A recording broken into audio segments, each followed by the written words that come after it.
In front of me is Apple iPad mini, and let me show you how to change mail signature on this device.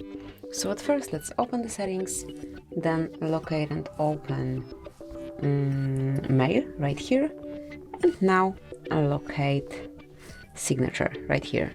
So this is the default one, and if you would like to change it, smoothly mark it, remove the current one, and now provide your own unique one.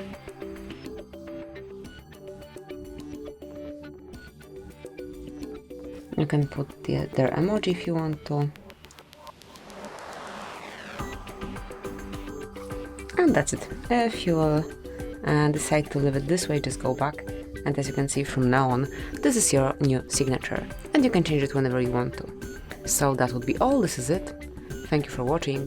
Please subscribe our channel and leave the thumbs up.